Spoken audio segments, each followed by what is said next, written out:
गुरु जी ने राम जी को धनुष तोड़ने के लिए नहीं कहा, कहा उठहु राम भंजहु भव चापा, भंज दीजिए। ठीक ना, भंजना मने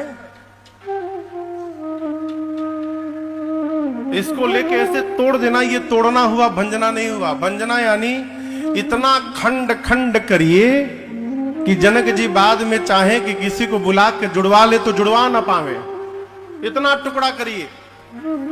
जैसे गुरुदेव ने आदेश दिया, अनुमति दी, राम जी उठे, गुरु जी को प्रणाम करके और मदमस्त हाथी के चाल में भगवान धीरे धीरे चलने लगे। है जब रघुनाथ जी चले, वहां जितने मिथिला के नर नारी थे भगवान को धनुष के आगे जाते देख सारे मिथिलावासी अपने अपने पितृ देवताओं से प्रार्थना करने लगे, बोलने लगे, हे पितृदेव, आप लोग हम लोगों के जीवन का सारा पुण्य सत्कर्म सब रख लीजिए, हम अपना सर्वस्व देने को तैयार हैं। आज बदले में केवल एक काम करिए, बच्चे जिस प्रकार कमल का डंठल तोड़ देते हैं, राम जी के हाथ से आज धनुष को तोड़वा दीजिए, इसके अलावा हमें जीवन में आपसे कभी कुछ नहीं चाहिए। सारे लोग प्रार्थना करने लगे। सीता मैया की मां सुनैना जी ने रघुनाथ जी को धनुष की ओर बढ़ते देखा, मां बेचैन हो गई। अपनी एक प्रिय सखी को बुलाकर सुनैना जी ने कहा, सखी, इस हजारों की भीड़ में क्या आज कोई एक भी विवेकी पुरुष यहां उपस्थित नहीं है? क्या कोई बुद्धिमान यहां नहीं है? जिस धनुष को रावण और बाणासुर ने स्पर्श तक नहीं किया, उस धनुष को एक बालक तोड़ने जा रहा है, कोई मना क्यों नहीं करता? ये बालकों का खेल नहीं है। अरे मान सरोवर में रहने वाला हंस अपने सिर पर मंदराचल उठाने जा रहा है, कोई मना क्यों नहीं करता? ये बालक का खेल नहीं है।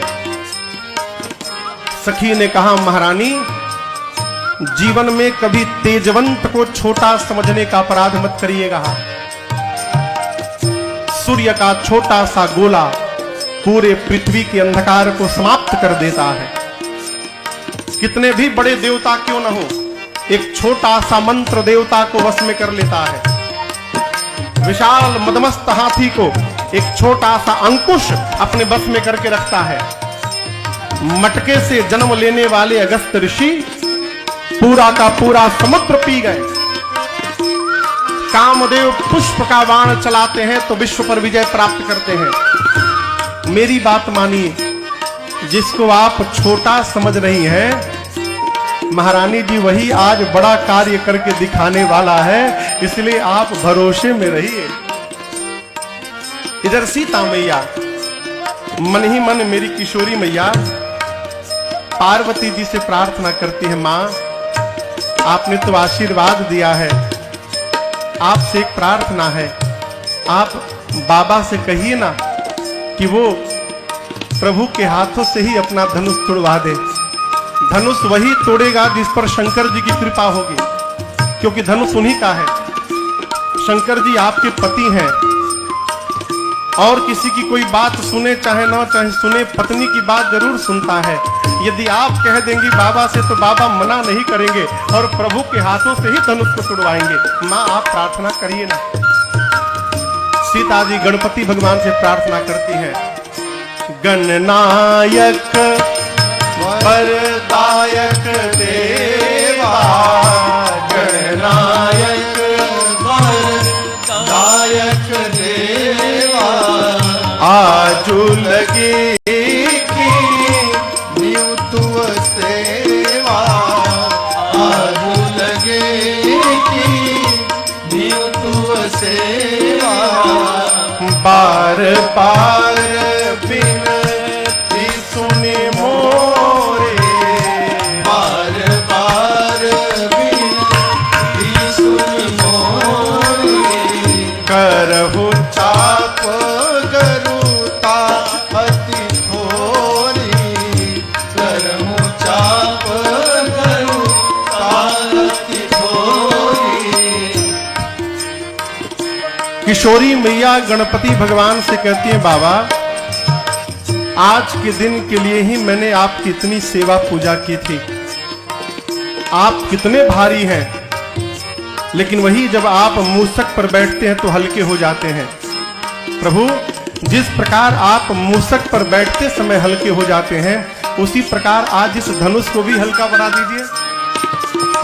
इसी तरह सीता जी प्रार्थना करते करते अंत में धनुष देव से प्रार्थना करती हैं, हे धनुष देव, अब तो मुझे आपका ही भरोसा बचा है।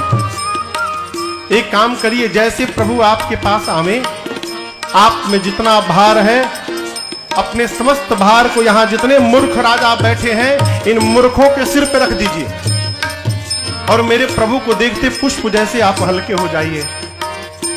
मां मन ही मन प्रार्थना करती है, सबसे प्रेम मंत्र का जाप करती हैं, जेहि के जेहि पर सत्य स्नेहो, जेहि के जेहि पर सत्य स्नेहो, सोते ही मिलाई न कछु संदेहो, सोते ही मिलाई न कछु संदेहो।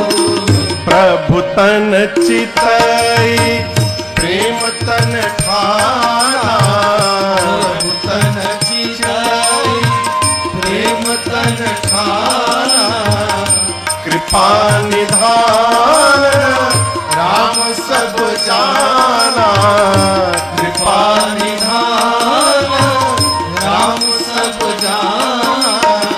मां के इस प्रेम को रघुनाथ जी देख लिए, मां की व्याकुलता को भगवान ने देख लिया। सीता जी को देखने के बाद राम जी धनुष को देखने लगे।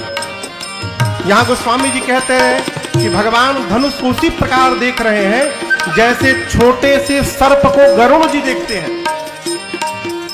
लक्ष्मण भैया ने देखा कि राम भैया धनुष को देख रहे हैं, यानी धनुष उठाने वाले हैं। लक्ष्मण जी थे, गुरु जी के पास बैठे थे। लक्ष्मण जी खड़े हैं और दाहिने पांव से धरती को दबाने लगे। लक्ष्मण भैया धरती दबाकर कहने लगे, हे शेष नारायण, हे समस्त दिक्पाल, हे वराह, सावधान हो जाइए, भैया धनुष उठाने वाले हैं। आप सभी लोग मिलकर धरती को पकड़ के बैठिए, कहीं ऐसा ना हो जाए कि जैसे भैया धनुष उठावे और धनुष के साथ साथ पूरी धरती ऊपर उठ के चली आवे, आप लोग धरती पकड़ के बैठ जाइए। सारे लोग अब तक राम जी को देख रहे थे, अचानक सब लक्ष्मण जी को देखने लगे। एक बूढ़े बाबा अपने बगल वाले से बोले, ये लक्ष्मण जी क्या करने लगे? धनुष तो बड़का तोड़ेगा, छोटका क्यों पांव से धरती दबाने लगा? उनको क्या पता कि इधर क्या प्लानिंग चल रही है। भगवान आए, प्रभु ने धनुष की परिक्रमा लगाई है। परिक्रमा लगाने के बाद धनुष को प्रणाम किया, धनुष के इष्ट भगवान शिव को प्रणाम किया। विश्वामित्र जी को प्रणाम करके आए थे। अयोध्या में बैठे गुरुदेव भगवान वशिष्ठ जी को प्रणाम किया। गुरहि प्रणाम मनहि मन कीन्हा, और प्रणाम करके भगवान ने धनुष के ठीक मध्य भाग में बीचों बीच जाकर भगवान ने अपना हाथ रखा। जैसे भगवान ने धनुष को लिया है, एक बिजली की चकाचौंध चमकी है, और जितनी देर के लिए बिजली चमकती है उतनी देर में ही भगवान ने उठाया, झुकाया और तोड़ दिया। धनुष के टूटने की ध्वनि इतनी तीव्र थी, पूरा ब्रह्मांड आवाज से भर गया।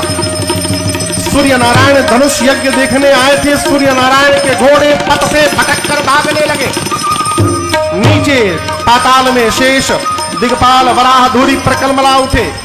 धरती पर संत सुर मुनि सबने कान बंद कर लिया। ये कैसी ध्वनि आई? गोस्वामी तुलसीदास जी कहते हैं, राम जी ने शिव जी के पिनाक को खंड खंड कर दिया। बोलिए सियावर राम